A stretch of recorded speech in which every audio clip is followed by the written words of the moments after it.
Let's start the way we always do. Given the skyrocketing rates of loneliness, depression, anxiety, and suicide since the release of the first iPhone in 2007 and Android phone a year later, we can say that our first attempt as human beings at creating healthy social relationships has largely failed. I'm Dr. Anthony Silard, your host of ReSocial. Are you the type of person who values nothing more in your life than your close relationships? If you are, ReSocial was created for you. We bring in the top thought leaders in the world at the nexus of research and practice to help you rediscover, reflect on, and renew the CMSRs, the compassionate, meaningful, sustainable relationships in your life. Let's get started so you can create the life you have imagined, a life filled with CMSRs. Many of our listeners have lived through a shock to their working lives, whether it was the COVID-19 pandemic, a sudden shift to remote work, or a partner's job change. They found themselves navigating something they weren't prepared for. How do we decide whose career takes priority, who adjusts, and what does that adjustment cost when it lands unequally on one person's shoulders? Also, many people go on video conferencing and go into meetings and start to feel exhausted and start to feel burnt out. Why does that happen? Um, Hello, I'm your host, Dr. Anthony Silard, and welcome to ReSocial, where we rediscover, reflect on, and renew how we approach social interactions so we can develop CMSRs, compassionate, meaningful, sustainable relationships. Today, I'm joined by Dr. Kristen Shockley, a leading researcher on work-family dynamics and a social scientist studying the real story behind dual earner couples making career decisions under pressure. Also, from everything that I've seen, her research is the most cutting edge out there on the effects of video conferencing, especially on women, minorities, newcomers, and how it can lead to burnout. Her research reveals something uncomfortable, also, especially about couples, that when they're forced to make choices about whose work matters more, it's rarely a conversation of equals. And the cost of that decision shows up in the relationship itself. Dr. Kristen Shockley, welcome to ReSocial. So much for having me, Anthony. Happy to be here. Yeah, very, very glad you're here. So, well, let's get started, Kristen. So, you shifted into researching work-family dynamics at a moment when it became urgent in your own life. Tell us about that moment. What was happening for you when you realized that you really needed to study this? Yeah, so I've been interested in work family dynamics for my whole career, but I will say there was a really pivotal moment at the start of the pandemic when I thought, wow, some of these issues that I'm grappling with in my own life, I should study this. So, we got that email from the university saying classes are going to be shut down for a week and then we'll see what happens with the pandemic. I had a 15-month-old at the time. My husband is a CTO. So I just sort of started thinking like, how is this going to work? Right? The daycare Mhm. shut down. You can't really pop a 15-year-old or 15-month-old in front of the TV. Um, so I started thinking like, how are we going to negotiate this? Like, what's going to give for two people with demanding jobs that are going to have to keep working, after that 1 week period? I knew we were going to start teaching again online. So then I was able to really quickly, along with some colleagues, Melissa Clark and Eden King, launch a study to kind of look at these issues more broadly. So it really stemmed from, like, we all often say research is me search, but thinking about my own life and what was going to happen and wanting to understand it more broadly in couples, particularly dual earner couples with young kids at the time. Excellent, excellent. And well, we're all glad you got that motivation to do the research because it's been really groundbreaking. And we're going to go into it a little more. Your recent study on how couples make career decisions during disruption found that women adjusted more, and that adjustment came with a cost to the relationship. What did that cost actually look like? What changed in marital quality and intimacy when women absorbed that adjustment? Yeah, so in this study we were interested in characteristics of the couple's jobs that would impact who compromised more. So it wasn't just gender. The main thing we were interested in, and this is another topic that had been in my head for a long time. I call it the double-edged sword of flexibility. Flexibility is a great thing for a lot of reasons, but within couples, and again, this was a reflection of my own life. If you're the more flexible one, you tend to absorb a lot of the things that pop up with family demands. And so we looked at that in the pandemic context when daycares were closed. And like, I thought this was a perfect sort of natural experiment to study it because there was no choice at that point. Like somebody had to compromise with their job to take care of if you had young children at home. So we looked, one thing was looking at the job factors, and we did indeed find that when one person had far more flexibility than the other, that person did adjust much more relative to their partner. But overall, when you look, regardless of the job characteristics, women were compromising more. Then we were also interested in, okay, so how does this, if I'm compromising more relative to my partner during these, and this was like the first 2 months of the pandemic, particularly when we studied this, when you do make those compromises, like, does it impact your relationship with your spouse? You could see where it's potentially breeding some resentment, right? You're like, why am I the one that's compromising the job? And we had some qualitative comments people were saying, now I'm having to work instead of during the day, I watch the kid and then I work from 8 p.m. till 2 a.m., so this was really unsustainable stuff. And that was a very common pattern. So we found, interestingly, for women, when they compromised, they then reported 2 months later lower marital satisfaction, a lower sense of intimacy with their partner, greater feelings that their spouse didn't value their job. However, when men were the ones that compromised, it didn't relate to outcomes at all for them. So it's like the men weren't really bothered by the compromise, but the women were, which is actually the opposite of what I would have hypothesized, because I thought usually women are the ones that compromise more, so they would kind of be used to it, but that is not what we saw. So it might have just been like, wow, this extreme context, and I'm still the one compromising. That's kind of where we landed on guessing why we saw that pattern. Yeah. And what's really interesting is that your study and your research kind of dovetails with some of the research on caregiving for elderly parents. And I've gone through a number of studies because I'm working on a book on gender and leadership. And what I've seen is that generally both sons and daughters are kind of equally willing to help their elderly parents if they need support, they need someone to come over and help them with household issues, paying bills, other things. But if it involves missing work, then the men just drop off, and then it's the women. It all falls on the shoulders of women. And there's, interestingly, on terms of caretaking, there's also other research that's found that if you're doing it voluntarily because you want to, then it really does not decrease well-being, can even increase well-being in the long term. But if you feel kind of roped into it, you feel like you don't have a choice, involuntary, that's when caretaking tends to really lead to these decreases in happiness and well-being over time. There's also research on dual learner couples when one person needs to move in order to be with the other, especially in the beginning of a relationship. And these studies, what I've seen is they found that women tend to move further on average than men do, to be with their new male partner than vice versa. How does this, it seems like what your research is finding is that, well, women are willing to make these adjustments, but there's a lot of resentment there. And in the end, it just doesn't feel fair to them, which makes sense. Yeah, I think that's absolutely right. And I think some of the problem is that, and there's a really interesting qualitative study that speaks to this. They looked at how couples make decisions at these points, and a lot of times they are not even talking about it. It's just that the woman is the default. A child's sick. It's like there's not even a conversation. She's going to be the one that deals with it. And so I think those kind of things, over time, they do for many people breed resentment, and they do have this cumulative impact on your job, right? I mean, you're not working the same number of hours. Your organization might view that as you're not as committed. So I think it has longer term impacts for gender equality in the workplace as well.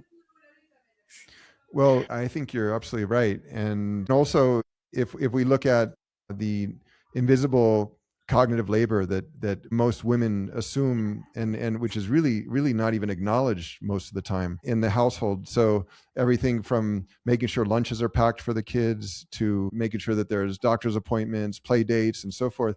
And I mean, even if you just look at like housework versus childcare, even now in what a lot of people mistakenly think is our gender enlightened society, is really still the dark ages, because women are bearing much more of the brunt of the sort of explicit labor in the household, like housework, childcare, but also a lot of the implicit, invisible labor.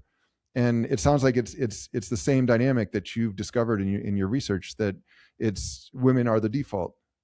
Yeah.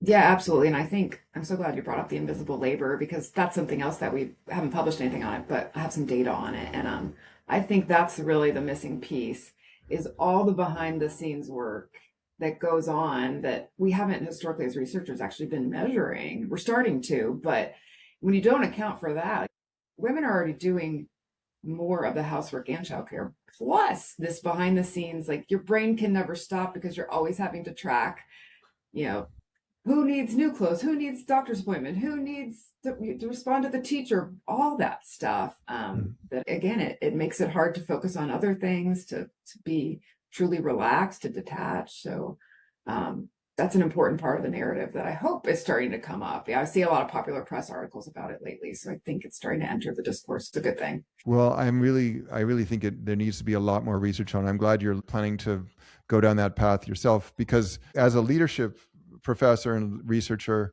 one thing that I've seen is that the most challenging facets of leadership, it's not actually the time that you're working, it's the responsibility, and having to uphold that responsibility. And many leaders that I coach share with me that it's just hard to sleep at night sometimes, because their minds are churning with all the things they have to do.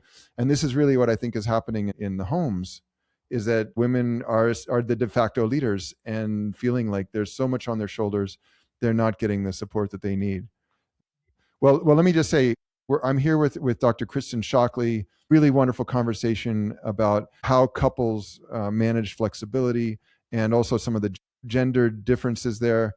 And we're going to be right back after a word from our sponsor, so don't go anywhere. Is there a protective shell around your heart holding you back from the connection you know is possible in your life? It's time to find your path to redemption. Introducing Love and Suffering by Dr. Anthony Silard.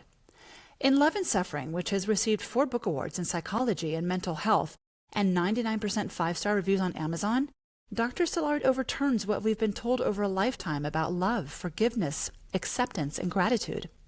New York Times bestselling author Adam Alter calls Love and Suffering a compelling roadmap for a more connected and meaningful life. When you order Love and Suffering, 100% of the author's proceeds are donated to nonprofit education programs in Africa and Latin America. Invite more love into your life today. Love and Suffering by Anthony Silard is available now at Amazon.com and wherever books are sold. What if everything you've been taught about happiness and friendship is wrong? The artoflivingfree.org, the learning platform of the Center for Social Leadership, would like to offer you 2 free books by Dr. Anthony Silard: The Myth of Friendship, How Your Misunderstandings About Friendship Keep You Lonely, and The Myth of Happiness, How Your Definition of Happiness Creates Your Unhappiness. Get your free personal copies of The Myth of Friendship and The Myth of Happiness today. It's simple and easy. Go to theartoflivingfree.org/free happiness and friendship books and enter your email, then confirm the confirmation email in your inbox. You'll receive the links to download The Myth of Friendship and The Myth of Happiness. Enjoy your 2 free books by Dr. Anthony Silard today at theartoflivingfree.org/free happiness and friendship books. Hello, I'm Dr. Anthony Silard. Welcome back to ReSocial. I'm here with Dr. Kristen Shockley. And what really made me pursue Kristen to see if she would come and join us on ReSocial has been her groundbreaking research on the effects of Zoom, Teams, WebEx, video conferencing on women and newcomers in organizations. It's really amazing research, and let's dive into it, Kristen. Like, so if it's okay with you, can you walk us through the mechanism? First of all, what's happening in my body and mind when I'm on camera that makes me more fatigued than when I'm just sitting in the same meeting with my camera off? Yeah, so I mean, I think we can all just relate to this, having been in Zoom or Teams meetings. Is one big thing is you see yourself, right? In regular conversations, we're not looking at ourselves, but on Zoom, we see ourselves, and we can't help, just as humans, pay attention to ourselves. So we have this heightened sense of, okay, how am I coming across, right? You're looking like at your appearance, you're looking at the way that you are even sitting, right? Your posture, you're just hyper aware of all these things. So normally in a face-to-face meeting, we're listening to the person, we're trying to engage. In a Zoom meeting, we're trying to listen to the person, but we also have this little side thing going off in our head that's taking up cognitive space about how am I coming across? And what we didn't test these mechanisms in our study, but other studies have tested them. We're finding that is just very fatiguing for people, just using more of that cognitive energy in the self-presentation costs leads to people feeling more fatigued, particularly when they have meeting after meeting after meeting. I mean, that makes complete sense to me. Imagine if a few decades ago we were told, yeah, soon the norm for communication at work is going to be you're going to be a screen with yourself live looking back at you, right? That would just be unheard of. Well, your data shows, Kristen, that this fatigue leads to disengagement. So it's not a good thing. People speak less, contribute less. For someone listening who's been wondering why they feel so drained after a day of video conferencing meetings, what does that look like? Yeah, so it's when you feel that sense of fatigue, you're just less motivated to, one thing we measured is voice. So speak up in the meeting. You're just kind of like, I could say something, but yeah, it takes extra energy. So perhaps you don't say something when you otherwise would. You're generally just, I think, again, this is something we can all relate to. You're like, I'm in another video meeting. You're going through the motions. You're sitting there. You're just sort of waiting for the meeting to be over. People are just really feeling this detachment because they're tired. And I think a lot of this can be remedied if we are thoughtful about our use of the camera being on.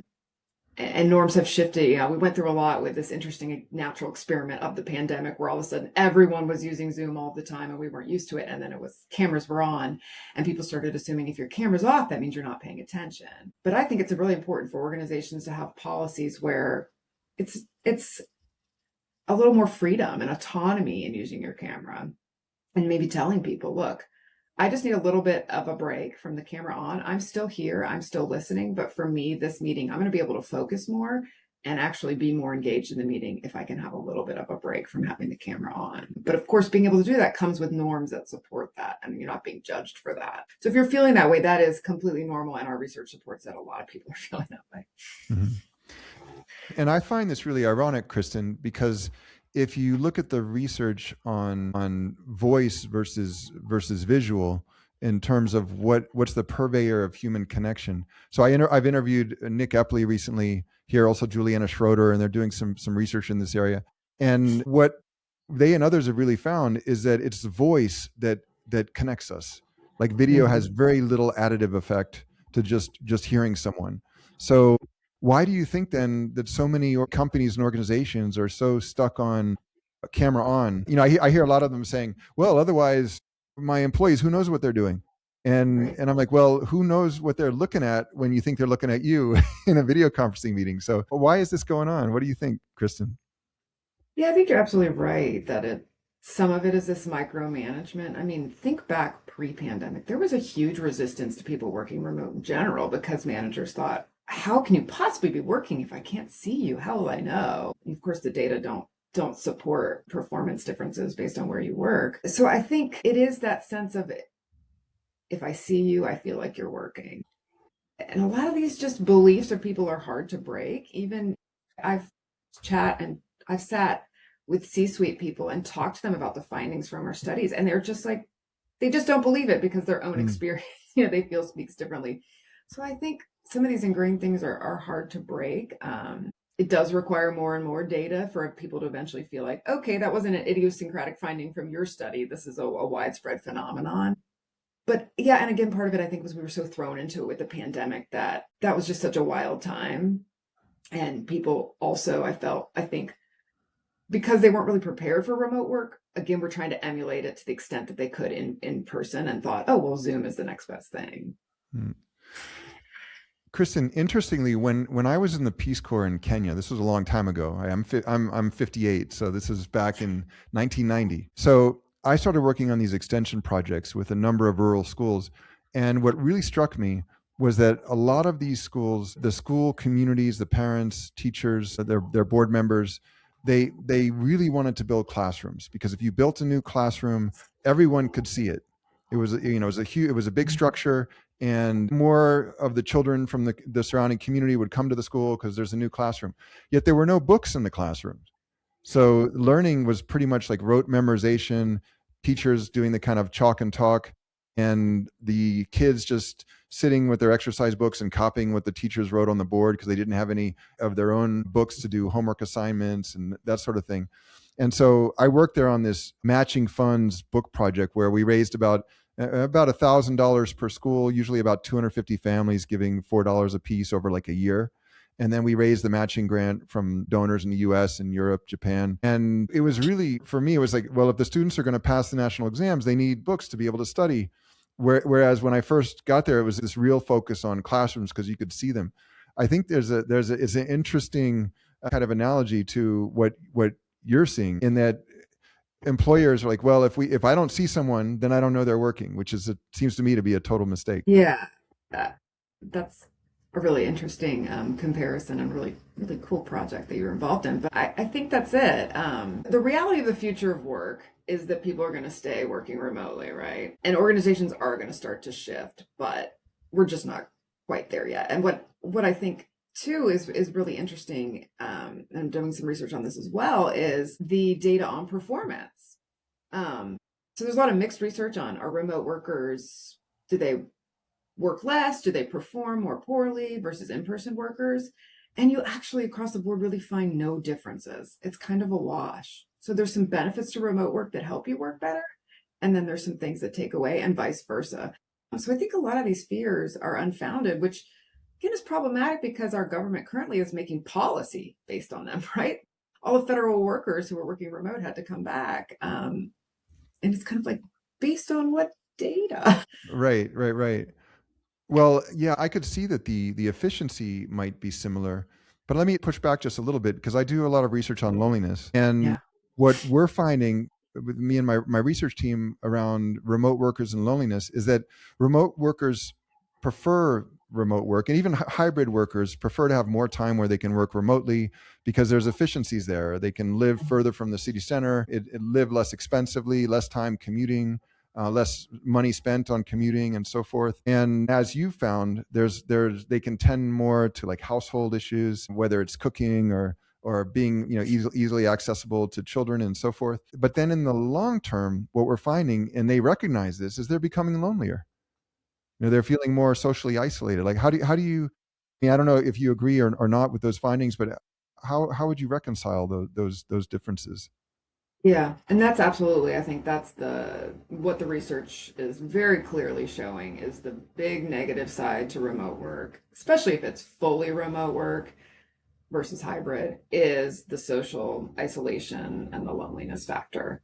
And that, I will say, in all the work I've done with organizations on this topic, that is their big question, which is great to hear that they're caring more about efficiency. They're caring more just about performance. They're also asking, well, how do we get people to feel a sense of connection with each other and with the organization? And I think overlooking that is really problematic, because that is a core part of connection and meaningful relationships. So I think some practical advice for that is, well, first, I think the data is pretty clear on hybrid work tends to be the best of both worlds, right? Because you do still get a couple of days where you get that connection. You know, in the absence of that, a lot of fully remote organizations have on-sites, you know, either quarterly or twice a year. I think those are really, really important for people to have the chance to be together and establish that connection. Just a few days together goes a really long way for then feeling like you have a deeper connection with people that you can sustain through virtual means.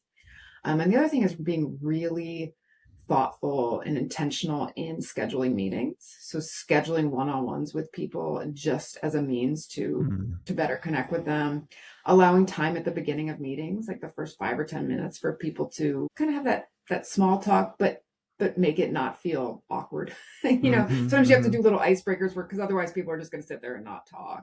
Exactly. You know, right. So those are just a couple ideas of how you can help remote workers feel a little bit more of a sense of connection. Excellent. But nothing's going to be perfect and the same as total in-person work. Right. Okay, actually, that's very helpful. Well, Kristen, Where can our listeners learn more about the good work you're doing to help us improve our relationships with each other? So most of my work is just published through journal articles. So if you check out my website at Auburn University, you can see some of my latest publications. In the Journal of Applied Psychology, Personnel Psychology. That tends to be where a lot of this work we're talking about now has been published. Yeah, and for you listeners out there that don't know that, these are really the top journals in the field. So Kristen's studies are really on the cutting edge. So when one partner has to adjust more than the other, the impact usually falls on the person with less workplace power, and that strain affects the relationship.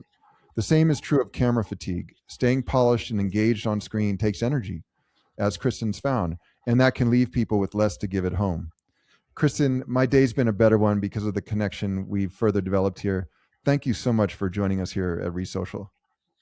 Thank you, Anthony. Let's end the way we always do. Until we meet again, please remember that between you and the CMSRs, the compassionate, meaningful, sustainable relationships you desire in your life, lies an invisible social barrier you construct in your mind. It's entirely up to you to push through this barrier and watch it disappear into the mist. Be the change you desire and reach out to another person. Then use the tools you learn, refine, and align with your own values in ReSocial to develop a CMSR. Be kind, be generous, and be caring. I'm Dr. Anthony Silard. Thank you for joining us on ReSocial. I'm looking forward to being together with you again next week in the world filled with CMSRs we are creating together.